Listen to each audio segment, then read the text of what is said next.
Good morning everyone. Guys, मुझे उम्मीद है आप सभी अच्छे होंगे।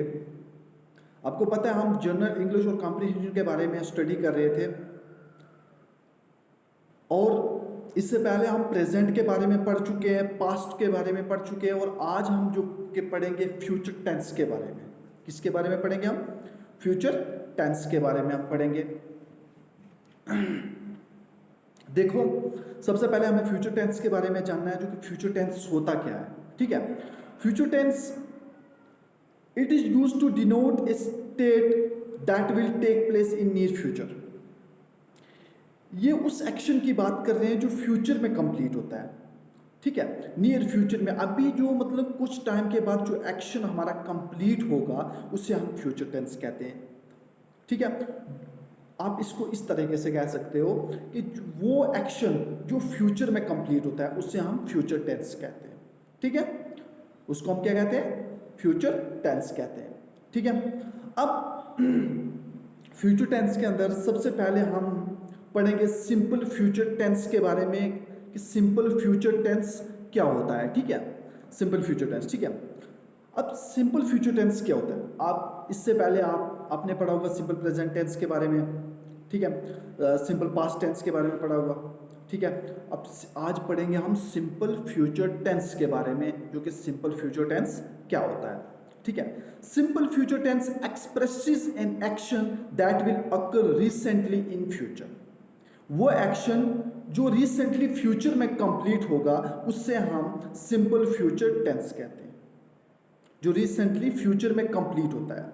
ठीक है, जैसे यहां पे बात करता है वो आई विल बाई अ कार, मैं एक कार लूंगा। तो इसमें देखो ये एक्शन जो कि फ्यूचर में रिसेंटली वो फ्यूचर में कंप्लीट होने वाला है। ठीक है, ये एक्शन रिसेंटली जो कि फ्यूचर में कंप्लीट होगा, इसलिए बात कर रहा है कि सिंपल फ्यूचर टेंस वो एक्शन होता है, वो एक्शन होता है जो रिसेंटली फ्यूचर में कंप्लीट होता है, उसे हम सिंपल फ्यूचर टेंस कहते हैं। अब इसकी स्ट्रक्चर की स्ट्रक्चर के बारे में बात कर रहा है। Subject plus will shall plus first form of the verb plus object. ठीक है, subject plus will shall plus first form of the verb plus object. ठीक है, अब प्रेजेंट में देखो first form of the verb का इस्तेमाल किया जाता है, फ्यूचर में भी first form of the verb, लेकिन फ्यूचर के अंदर विल शैल का इस्तेमाल किया जाता है। किस चीज का? कौन सी हेल्पिंग वर्ब का यूज किया जाता है? विल और शैल का। ठीक है, जैसे यहां पे एग्जांपल दिया नीचे, आई विल बाई अ कार, मैं एक कार लूंगा। आई विल बाई अ कार, मैं कार लूंगा। देखो इसमें देखो वो कार लेगा, लेकिन वो कब लेगा? वो फ्यूचर में लेगा, रिसेंटली फ्यूचर में लेगा कार। ठीक है, अब देखो उसने सेकंड एग्जांपल दिया, आई शैल कम टुमारो, मैं कल आऊंगा, मैं कल आ सकता हूं। ठीक है, मैं कल आऊंगा। ठीक है, आई शैल कम टुमारो। ठीक है, लेकिन आप बोलोगे सर आप ये बताओ, आपने I will buy a car, यहां पे विल का यूज किया, लेकिन सेकंड एग्जांपल के अंदर आपने शल का यूज किया, आई शैल कम टुमारो। लेकिन आपको यहां पे मैं एक कंडीशन बता देता हूं, यहां पे एक रूल है कि जो विल होता है, जैसे नीचे मैंने लिखा हुआ है यूजेस ऑफ विल और शल। ठीक है, जो विल है ये डिनोट करता है सर्टेन एक्शन को, ये फिक्स्ड एक्शन को डिनोट करता है। ये किसको डिनोट करता है? फिक्स्ड एक्शन को डिनोट करता है, वो एक्शन जिसके अंदर पॉसिबिलिटी हो। ठीक है, जिसके अंदर एश्योरेंस हो, जिसके अंदर पॉसिबिलिटी हो, एश्योरेंस हो कि ये काम होगा। ठीक है, ये काम पक्का होगा, तो ठीक है उसके साथ आप विल का इस्तेमाल करोगे। ठीक है, उसमें आप विल का इस्तेमाल करोगे। और शैल डिनोट करता है uncertainty of an action, uncertainty of N action. वो काम जो वो काम 50-50 होता है। ठीक है, वो हो भी सकता है और नहीं भी हो सकता है, हो भी सकता है और नहीं भी हो सकता है। ठीक है, या जैसे आपको शैल की एग्जांपल में दे रहा हूं, I shall come tomorrow if I feel good, मैं कल आऊंगा अगर मैं अच्छा रहा तो, अगर मैं अच्छा हुआ, अगर मेरी सेहत ठीक हुई, if I feel good I shall come tomorrow. तो देखो वहाँ पे वो 50-50 की बात करता है, 50% की बात कर रहा है कि वो आ भी सकता है और नहीं भी आ सकता है। और जिसके अंदर अनसर्टेनिटी ऑफ एन एक्शन पाया जाता है, उस सेंटेंस में आप शैल का इस्तेमाल करोगे। कौन सी हेल्पिंग वर्ब को यूज करोगे? शैल को यूज करोगे। और जिसके अंदर जो फिक्स्ड एक्शन पाया जाता है, जिसके अंदर सर्टेन एक्शन होता है, उसके साथ आप विल का इस्तेमाल करोगे। ठीक है।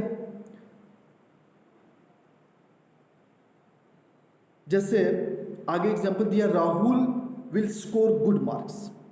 राहुल क्या अच्छे मार्क्स लेगा। अगर राहुल हार्ड वर्क कर रहा है, ठीक है, अगर राहुल हार्ड वर्क कर रहा है तो वो अच्छे मार्क्स लेगा। तो देखो इसके अंदर पॉसिबिलिटी है, इसके अंदर पॉसिबिलिटी है, इसलिए इसमें इसने विल का यूज किया। We shall buy a new car, मैं न्यू कार ले सकता हूँ या लूँगा। तो देखो इसमें पॉसिबिलिटी नहीं है, इसमें एश्योरेंस नहीं है, वो ले भी सकता है और नहीं भी ले सकता है। ठीक है। तो शल का शल को डिनोट करोगे आप, शल डिनोट करता है अनसर्टेनिटी ऑफ एन एक्शन और विल डिनोट करता है सर्टेन एक्शन और फिक्स्ड एक्शन। ठीक है। उसके बाद देखो, उसके बाद हम चलते हैं जी फ्यूचर कंटिन्यूस टेंस के ऊपर। जी फ्यूचर कंटिन्यूस टेंस क्या होता है? ठीक है।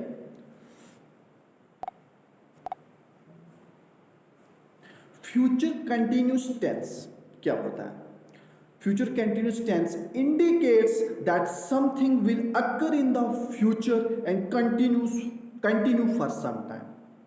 फ्यूचर कंटिन्यूस टेंस को आप क्या कहोगे कि वो एक्शन जो फ्यूचर में कंटिन्यू रहेगा, फ्यूचर में ऑन गोइंग रहेगा, उससे हम फ्यूचर कंटिन्यूस टेंस कहते हैं, उससे हम फ्यूचर कंटिन्यूस टेंस कहते हैं। जिससे डिफाइन किया हुआ उसने, future continuous tense indicates that something will occur in the future and continuous for some time. ठीक है। वो एक्शन जो फ्यूचर में कंटिन्यू रहेगा, ऑन गोइंग रहेगा, उससे हम फ्यूचर कंटिन्यूस टेंस कहते हैं। जैसे subject plus will shall plus be plus first form of the verb plus ING. अब फ्यूचर से पता चलता है आप विल शैल का यूज करके कौन सी हेल्पिंग वर्ब को यूज करोगे? विल शैल को यूज करोगे। ठीक है। कंटिन्यूस बोल रहा है, first form of the verb plus ING use करो, लेकिन इसमें हमने क्या ऐड किया है? बी ऐड किया है। ठीक है, बी ऐड किया है प्लस ऑब्जेक्ट। जैसे यहां पे एग्जांपल दिया है, Reena will be running in a race. ठीक है। अब ये फ्यूचर की बात कर रहा है, फ्यूचर कंटिन्यूस टेंस की बात कर रहा है कि रीना रेस में भाग रही होगी। तो ये देखो ना, ये फ्यूचर कंटिन्यूस की बात करता है, लेकिन फ्यूचर में वो ऑन गोइंग एक्शन की बात करता है कि वो रीना रेस में भाग रही होगी, मतलब फ्यूचर कंटिन्यूस टेंस की बात करता है। I will be meeting the management, मैं मैनेजमेंट से मिल रहा हूँगा। देखो रहा हूँगा मतलब फ्यूचर की बात करता है, कंटिन्यूस की बात करता है, ऑनगोइंग की बात करता है। ठीक है। लेकिन अगर आपको इस पे एरर्स डालता है एग्जाम के अंदर, वो एरर्स किस टाइप के एरर डाल सकते हैं? वो आपको विल और शैल के ऊपर एरर्स डाल सकते हैं। तो मैंने आपको बताया था कि जो विल शैल है, विल जो कि फिक्स्ड एक्शन के साथ यूज़ किया जाता है, जहाँ पे फिक्स्ड एक्शन होता है, जहाँ पे सर्टेन एक्शन होता है, जहाँ पे कोई पॉसिबिलिटी होती है, जहाँ पे कोई एश्योरेंस होती है, वहाँ पे विल का यूज़ किया जाता है। और शैल का यूज़ किया जाता है जहाँ पे अनसर्टेनिटी ऑफ एन एक्शन होता है, जहाँ पे 50-50% चांसेस होते हैं कि वो ये काम कर सकता है या नहीं भी कर सकता है। ठीक है, वो काम होगा या नहीं भी होगा। ठीक है। तो उसके बाद देखो, हम फ्यूचर परफेक्ट टेंस के बारे में जानेंगे। जो फ्यूचर परफेक्ट टेंस क्या होता है? ठीक है। Future perfect tense indicates an action will be completed before some other point in the future. Future perfect tense मैंने अब पहले ही बताया था कि जो परफेक्ट वो होता है जो काम कंप्लीट हो चुका है। परफेक्ट किसको कहते हैं? वो एक्शन जो एक्शन कंप्लीट हो चुका है उसे परफेक्ट टेंस कहते हैं। लेकिन फ्यूचर में जो काम कंप्लीट हो चुका होगा ठीक है, उससे हम फ्यूचर परफेक्ट टेंस कहते हैं। Future perfect tense indicates an action, वो एक्शन जो कंप्लीट हो चुका होगा फ्यूचर में, इन किसमें, फ्यूचर में, उसे हम फ्यूचर परफेक्ट टेंस कहते हैं। जैसे स्ट्रक्चर की यहाँ पे बात करता है, subject plus will plus have plus third form of the verb plus object, ठीक है। लेकिन देखो स्ट्रक्चर के अंदर वो बात कर रहा है कि एक हेल्पिंग वर्ब यूज होगी, विल यूज होगा, विल यूज होगा, लेकिन इसमें शल यूज नहीं होगा। लेकिन देखो ना, वो बात कर रहा है किसकी, फ्यूचर परफेक्ट टेंस की, कि वो फ्यूचर में काम कंप्लीट हो चुका होगा। इस काम के अंदर एश्योरेंस है, पॉसिबिलिटी है, सर्टेन एक्शन है, सर्टेन है कि ये काम होगा। तो शल का मतलब ये है कि काम 50-50 हो सकता है या ना भी हो सकता है, ठीक है। लेकिन विल बोल रहा है कि फिक्स्ड एक्शन है, सर्टेन एक्शन है, काम कंप्लीट होगा, काम होगा, फिक्स्ड एक्शन है, इसलिए फ्यूचर परफेक्ट टेंस के अंदर विल का यूज होता है, ठीक है। अब हैव है, ठीक है, plus third form of the verb, मैंने आपको पहले ही बताया था कि जो नोट में लिखा था 3H इक्वल टू 3V, क्या हमेशा हैज, हैव, हैड के साथ third form of the verb का इस्तेमाल किया जाता है। जैसे यहाँ पे बात कर रहा है, वो एग्जाम्पल के अंदर दिया है, she will have played cricket, वो क्रिकेट खेल चुका होगा। प्लेड से पता चलता है ये third form of the verb की बात करता है। विल से बात कर रहा है कि फिक्स्ड एक्शन है, सर्टेन एक्शन है, इसके अंदर पॉसिबिलिटी है कि वो क्रिकेट खेल चुका होगा, ठीक है। ही विल हैव,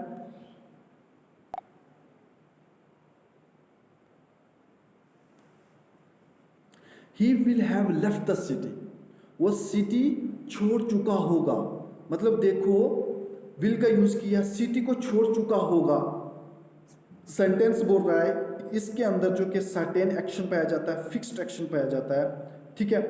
तो वो सिटी छोड़ चुका होगा, इसलिए विल का यूज किया है, ठीक है। अब कुछ रूल्स हैं जो फ्यूचर परफेक्ट टेंस को डिनोट करते हैं, ठीक है।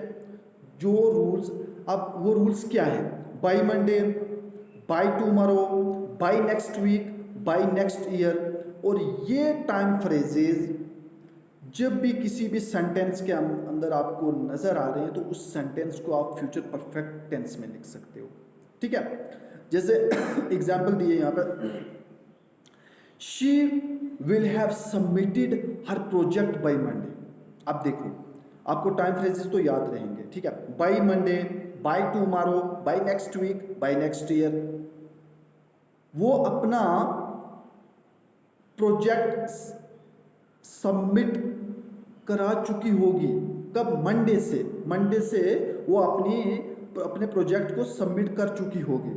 तो देखो फ्यूचर की बात करता है, फ्यूचर परफेक्ट टेंस की बात करता है कि वो अपने प्रोजेक्ट को मंडे से सबमिट कर चुकी होगी, ठीक है, ठीक है। बाय मंडे की बात करता है, तो उससे पता चलता है कि ये क्या है, फ्यूचर परफेक्ट टेंस की बात कर रहा है। Third form of the verb submitted, ठीक है। विल का एश्योरेंस है, पॉसिबिलिटी है, सर्टेन एक्शन है, विल का यूज होगा, ठीक है। Submitted third form of the verb का इस्तेमाल होगा, और स्ट्रक्चर के हिसाब से हैव का इस्तेमाल होगा इसमें, ठीक है।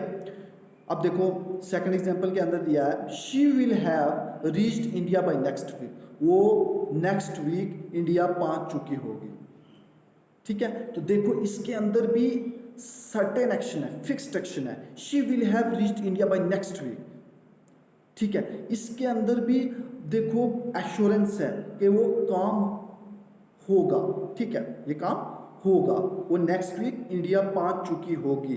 तो third form of the verb have, structure के साथ, स्ट्रक्चर के हिसाब से हैव का इस्तेमाल होगा। विल, क्योंकि विल इसलिए यूज किया क्योंकि इसमें एश्योरेंस है, पॉसिबिलिटी है, ठीक है, तो विल का इस्तेमाल करेंगे, ठीक है। Reach third form of the verb का इस्तेमाल करेंगे। बाय नेक्स्ट वीक, जो ये एक टाइम फ्रेज है वो आपको याद रखना पड़ेगा। बाय नेक्स्ट वीक से पता चलता है ये जो है फ्यूचर परफेक्ट टेंस है, जिसको हम इस सेंटेंस को हम फ्यूचर परफेक्ट टेंस के अंदर लिखेंगे, ठीक है। उसके बाद चलते हैं,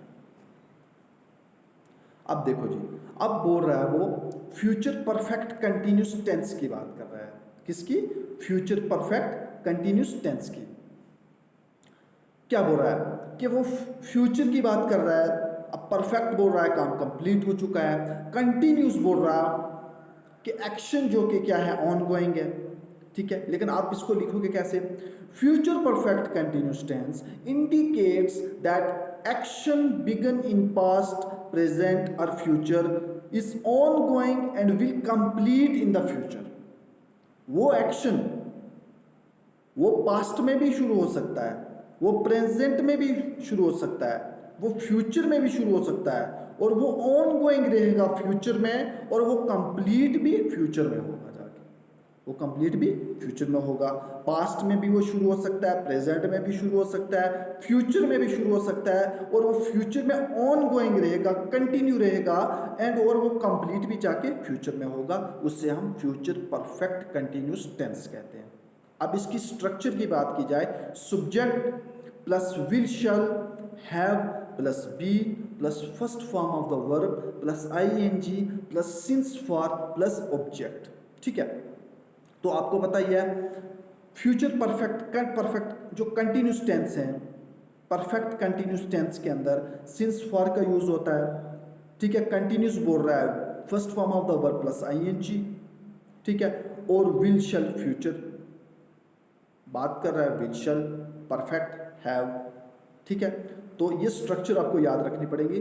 जैसे यहाँ पे एग्जाम्पल दिया है, I will have been working in the company for 4 years।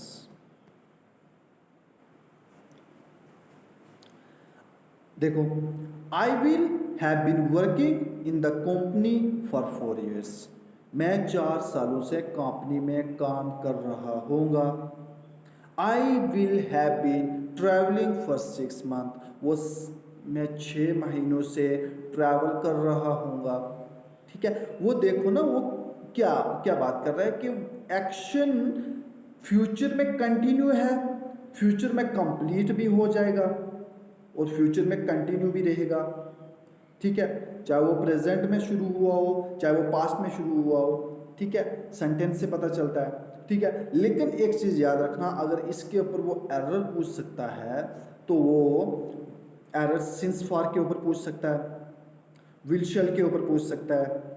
जब भी आप सेंटेंस पढ़ोगे, शल या सेंटेंस, अगर उस सेंटेंस के अंदर सर्टेन एक्शन नहीं है, फिक्स्ड एक्शन भी नहीं है, वहाँ पे आप शल का यूज़ कर सकते हो। अगर उसके अंदर पॉसिबिलिटी है, सर्टेन एक्शन है, फिक्स्ड एक्शन है, वहाँ पे आप विल का यूज़ करोगे, ठीक है। अगर वहाँ पे उसने लॉन्ग पीरियड ऑफ टाइम की बात की हो, वहाँ पे फॉर का यूज़ करोगे, और जहाँ पे पॉइंट ऑफ टाइम की बात की हो, जहाँ पे एक फिक्स टाइम की बात की हो, पॉइंट ऑफ टाइम की बात की हो, पार्ट्स ऑफ डेज की बात की हो, वहाँ पे आप सिंस का यूज़ करोगे, ठीक है। तो आज जो कि हमारा फ्यूचर टेंस जो कि कंप्लीट हो चुका है, ठीक है, और टेंस जो कि हमारे कंप्लीट हो चुके हैं। इससे पहले जितनी भी जो कि हमने प्रेजेंट के बारे में पढ़ा, पास्ट के बारे में पढ़ा, फ्यूचर के बारे में पढ़ा, अगर ये टेंस आप अच्छे से कंप्लीट कर लोगे तो उसके बाद जितने भी टॉपिक्स जनरल इंग्लिश और कॉम्पिटिशन के अंदर लगे वो जो कि आसानी से आप कर पाओगे, ठीक है। तो ठीक है स्टूडेंट्स, नेक्स्ट टॉपिक अब देखते हैं कौन सा टॉपिक हमने स्टार्ट करना है, ठीक है।